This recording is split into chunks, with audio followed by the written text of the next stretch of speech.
Sir Channapatna ಉಪಚುನಾವಣೆ ವಿಚಾರವಾಗಿ sir Channapatna ಉಪಚುನಾವಣೆಗೆ ಏನು ಹೇಳ್ತೀರಾ ಸರ್ ಜನತೆಗೆ ಚನ್ನಪಟ್ಟಣ ಜನತೆಗೆ ಏನು ಹೇಳ್ತೀವಿ ಗೆಲ್ಸವ್ರೆ ಕೆಲಸ ಮಾಡ್ತೀವಿ ಅಂತ ಹೇಳ್ತೀವಿ. ರಾಮನಗರ ಜಿಲ್ಲೆ ಪೂರ್ತಿ ಕಾಂಗ್ರೆಸ್ ಮಯ ಅಲ್ಲ ಸುಮ್ಮನೆ ಅವೆಲ್ಲ ದುರಾಕಾರದ ಮಾತುಗಳು ಪೂರ್ತಿ ಕಡಿಮೆ ಜಾಸ್ತಿ ಕಡಿಮೆ ಎಲ್ಲ ಅವೆಲ್ಲ ಅವಕಾಶ ರೂಲಿಂಗ್ ಪಾರ್ಟಿ ಐತೆ ಅಂತೇಳಿ ಅವಕಾಶ ಮಾಡಿಕೊಟ್ಟವ್ರೆ.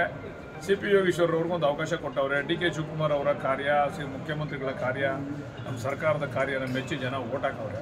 ಅದನ್ನು ಉಳಿಸ್ಕೊಂಡು ಹೋಗ್ತಕ್ಕಂಥ ಕೆಲಸ ನಾವೆಲ್ಲ ಮಾಡ್ತೀವಿ. ಸರ್ ಯೋಗೇಶ್ವರ್ ಒಂದು ಮಾತು ಹೇಳಿದ್ದಾರೆ, JDSನ 15 ಶಾಸಕರನ್ನು ಬೇಕಾದ್ರೆ ಆಪರೇಷನ್ ಮಾಡಿ ಅವ್ರನ್ನೇ ಕೇಳಬೇಕು ನೀವು, ನಮಗೆ ಅವೆಲ್ಲ ಗೊತ್ತಿಲ್ಲ. ಅಷ್ಟೊಂದು ಶಕ್ತಿ ನಮಗಿಲ್ಲ, ನಾವಿನ್ನೂ ಸ್ವಲ್ಪ ಶಕ್ತಿ ಕಡಿಮೆ ಇರೋದು. ಡಿಸೆಂಬರ್ನಲ್ಲಿ ಸಂಪುಟ ಪುನರಚನೆ ಆಗುವಂಥ ಸಂಭವ ಐತೆ ಅಂತ ಹೇಳ್ಬಿಟ್ಟು ಮಾಧ್ಯಮಗಳು ತಿಳಿಸ್ತಾರೆ. ಕೊಡ್ತೀವಿ ಅಂತ ಮುಖ್ಯಮಂತ್ರಿ ಉಪಮುಖ್ಯಮಂತ್ರಿ ಹೇಳವ್ರೆ. ನೋಡುವ ಆ ಟೈಮ್ ಏನೇನಾಗ್ತದೆ ಅಂತ ಹೈಕಮಾಂಡ್ ಕೂಡ ತೀರ್ಮಾನ. ನೀವೊಬ್ರು ಪ್ರಬಲ ಸರ್ ಆಕಾಂಕ್ಷೆ ಎಲ್ಲ ಮಾಡ್ಲೇಬೇಕಲ್ವನ್ರಿ.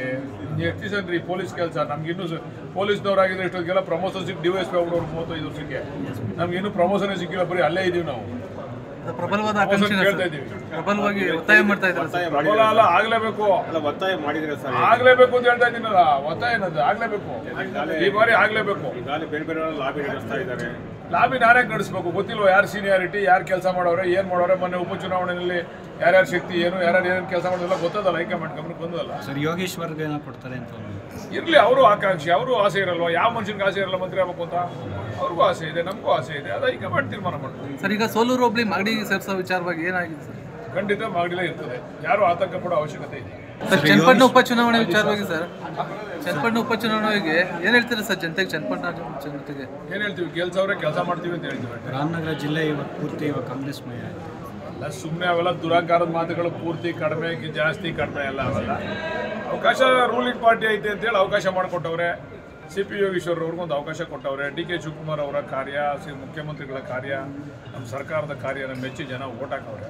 ಅದನ್ನು ಉಳಿಸ್ಕೊಂಡು ಹೋಗ್ತಕ್ಕಂಥ ಕೆಲಸ ನಾವೆಲ್ಲ ಮಾಡ್ತೀವಿ. ಸರ್ ಯೋಗೇಶ್ವರ್ ಒಂದು ಮಾತು ಹೇಳಿದ್ದಾರೆ, JDSನ 15 ಶಾಸಕರನ್ನು ಬೇಕಾದ್ರೆ ಆಪರೇಷನ್ ಮಾಡಿ ಅವ್ರನ್ನೇ ಕೇಳಬೇಕು ನೀವು, ನಮಗೆ ಅವೆಲ್ಲ ಗೊತ್ತಿಲ್ಲ. ಅಷ್ಟೊಂದು ಶಕ್ತಿ ನಮಗಿಲ್ಲ, ನಾವಿನ್ನೂ ಸ್ವಲ್ಪ ಶಕ್ತಿ ಕಡಿಮೆ ಇರೋದು. ಡಿಸೆಂಬರ್ನಲ್ಲಿ ಸಂಪುಟ ಪುನರಚನೆ ಆಗುವಂಥ ಸಂಭವ ಐತೆ ಅಂತ ಹೇಳ್ಬಿಟ್ಟು ಮಾಧ್ಯಮಗಳು ತಿಳಿಸ್ತಾರೆ. ಕೊಡ್ತೀವಿ ಅಂತ ಮುಖ್ಯಮಂತ್ರಿ ಉಪಮುಖ್ಯಮಂತ್ರಿ ಹೇಳವ್ರೆ. ನೋಡುವ ಆ ಟೈಮ್ ಏನೇನಾಗ್ತದೆ ಅಂತ ಹೈಕಮಾಂಡ್ ಕೂಡ ತೀರ್ಮಾನ. ನೀವೊಬ್ರು ಪ್ರಬಲ ಸರ್ ಆಕಾಂಕ್ಷೆ ಎಲ್ಲ ಮಾಡ್ಲೇಬೇಕಲ್ವನ್ರಿ. ಎಷ್ಟಿಸನ್ರಿ ಪೊಲೀಸ್ ಕೆಲಸ ನಮ್ಗಿನ್ನೂ ಪೊಲೀಸ್ನವರಾಗಿದ್ರೆ ಇಷ್ಟೊತ್ತಿಗೆಲ್ಲ ಪ್ರಮೋಷನ್ ಸಿಕ್ಕಿ DYSP ಆಗ್ಬಿಡೋರು 35 ವರ್ಷಕ್ಕೆ.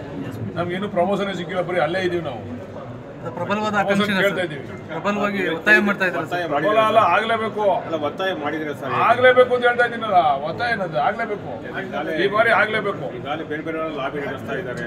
ಲಾಬಿ ನಾನೇ ನಡೆಸ್ಬೇಕು, ಗೊತ್ತಿಲ್ವ ಯಾರು ಸೀನಿಯಾರಿಟಿ, ಯಾರು ಕೆಲಸ ಮಾಡೋರೆ, ಏನು ಮಾಡೋರೆ. ಮೊನ್ನೆ ಉಪಚುನಾವಣೆಯಲ್ಲಿ ಯಾರ್ಯಾರ ಶಕ್ತಿ ಏನು, ಯಾರ್ಯಾರು ಏನೇನು ಕೆಲಸ ಮಾಡೋದಿಲ್ಲ ಗೊತ್ತದಲ್ಲ, ಹೈಕಮಾಂಡ್ ಗಮನಕ್ಕೆ ಬಂದಲ್ಲ. ಸರ್ ಯೋಗೇಶ್ವರ್ಗೆ ಏನೋ ಕೊಡ್ತಾರೆ ಅಂತ ಇರಲಿ, ಅವರು ಆಕಾಂಕ್ಷೆ, ಅವರು ಆಸೆ ಇರಲ್ವ. ಯಾವ ಮನುಷ್ಯನಿಗೆ ಆಸೆ ಇರಲ್ಲ ಮಂತ್ರಿ ಆಗ್ಬೇಕು ಅಂತ.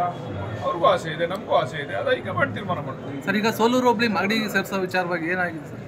ಖಂಡಿತ ಮಾಗಡಿಲೇ ಇರ್ತದೆ, ಯಾರು ಆತಂಕ ಪಡೋ ಅವಶ್ಯಕತೆ ಇದೆ.